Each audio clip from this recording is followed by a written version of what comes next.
Bisnis itu ibarat naik sepeda. Kita bisa belajar dari buku bagaimana caranya naik sepeda. Walaupun begitu, kita pasti nggak bisa langsung naik sepeda. Halo semuanya, nama saya Michael.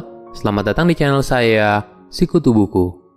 Kali ini saya tidak membahas buku, tapi membahas soal kisah inspiratif dari Gufron Syarif atau dikenal dengan nama UFO. Dia merupakan salah satu pemilik dari minuman kekinian dengan merek Haus.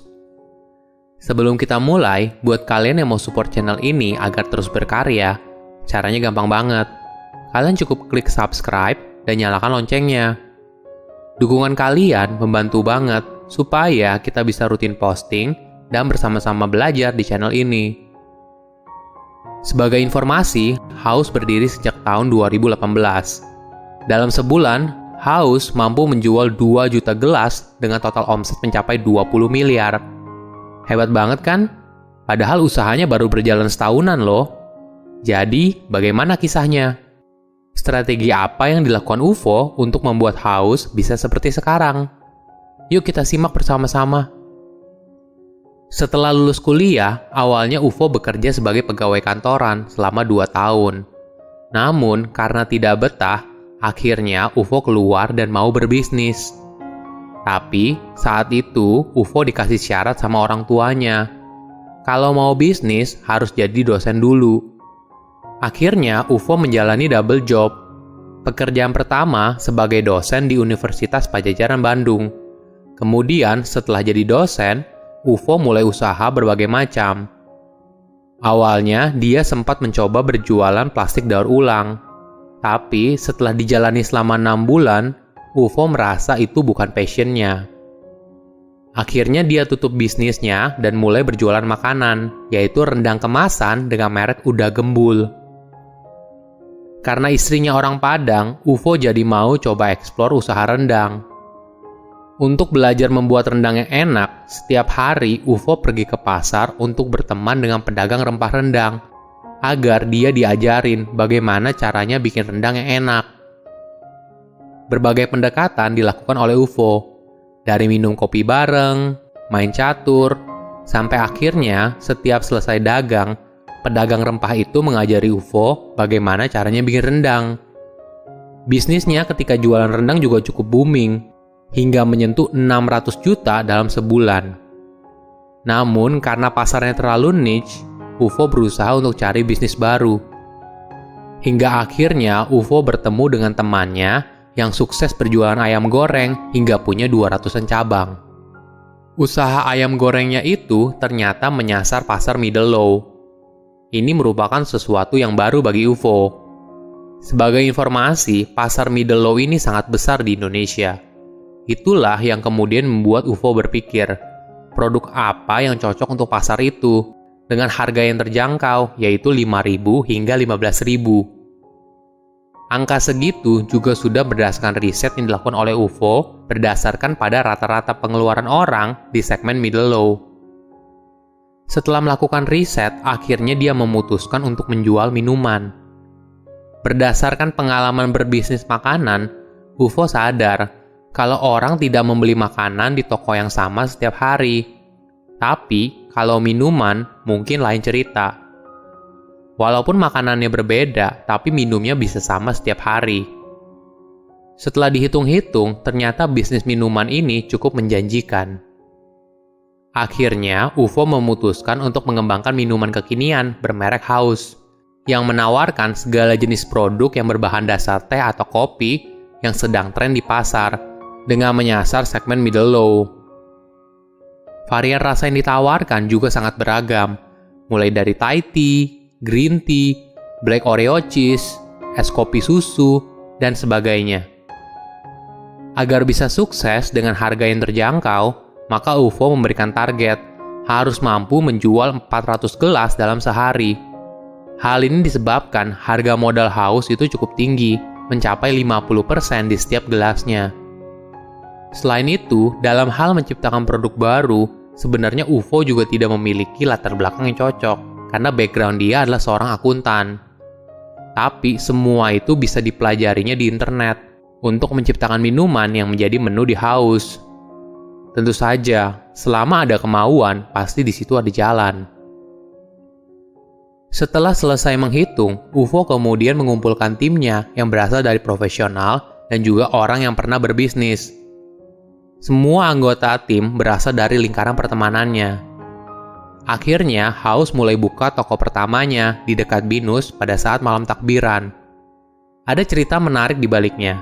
Sebenarnya, UFO ingin mengetes apakah teman-temannya serius atau tidak dalam menjalankan bisnis. Karena kebanyakan orang ingin berbisnis tapi nggak mau ikutan capek. Makanya, UFO tes dengan membuka bisnis di malam takbiran. Sebagai informasi, malam takbiran biasanya waktu berkumpul bersama keluarga. Dia berpendapat kalau teman-temannya rela buka toko padahal itu waktu bersama keluarga, artinya mereka serius berbisnis. Di hari pertama House dibuka, ternyata responnya bagus dan mencapai omset 1,5 juta rupiah. Di hari kedua, yaitu pada saat Hari Raya Idul Fitri, sehabis bersilaturahmi dengan keluarga, mereka semua langsung buka toko. Dan omsetnya meningkat lagi mencapai 2 juta rupiah. Di hari kedua Lebaran, omsetnya terus bertambah menjadi 4 juta rupiah.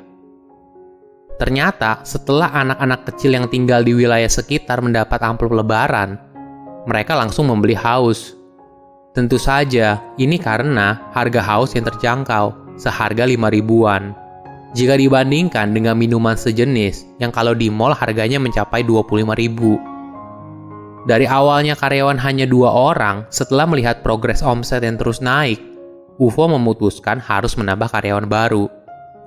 Walaupun karyawan bertambah, di awal usaha selama 1,5 bulan, founder dari House juga tetap ikut monitor di toko, bertemu langsung dengan pelanggan, melihat operasional toko, agar mereka bisa tahu masalah apa yang ada di lapangan dan untuk perkembangan usaha ke depannya. Setelah 2 bulan, UFO memutuskan untuk menambah gerai House yang kedua. Ada yang menarik dari sistem bisnisnya House. Sejak awal, keempat founder dari House tidak keluar uang sepeser pun. Jadi, di setiap toko House yang dibuka, maka akan ada investor pasif di belakangnya. Nah, di toko-toko selanjutnya, investor pasif pun beragam. Mulai dari founder House, keluarga, teman terdekatnya, hingga dibuka untuk umum. Seperti contoh, UFO yang menjadi investor pasif di toko House yang kedua. Dari situ, House berkembang jadi gurita bisnis seperti sekarang. Tentu saja, walaupun kelihatannya mulus dan selalu menanjak, kehidupan sebagai pengusaha tidak seperti grafik yang terus naik, tapi seperti roller coaster yang naik turun. UFO menceritakan masa sedihnya ketika mulai berbisnis. Saat itu, istrinya sedang hamil, dan karena baru awal merintis usaha, uang yang dihasilkan juga tidak banyak. Awalnya, UFO sekeluarga tinggal ngekos setelah menikah.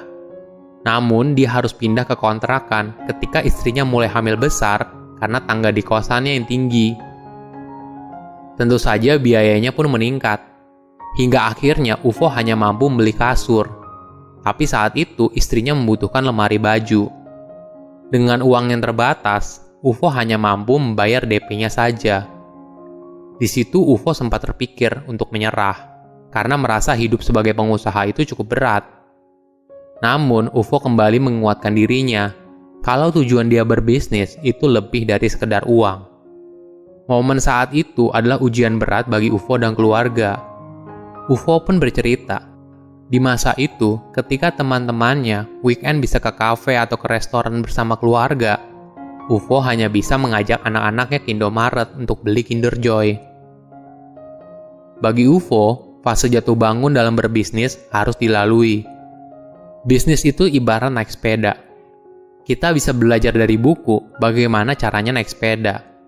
Walaupun begitu, kita pasti nggak bisa langsung naik sepeda. Untuk bisa naik sepeda, kita harus coba sendiri. Jatuh bangun berkali-kali, hingga akhirnya kita bisa naik sepeda. Itulah makna berbisnis bagi UFO. Silahkan komen di kolom komentar, pelajaran apa yang kalian dapat dari kisah inspiratif ini. Selain itu, komen juga mau tahu kisah inspiratif apa lagi yang saya review di video berikutnya. Saya undur diri, jangan lupa subscribe channel YouTube Sikutu Buku. Bye-bye.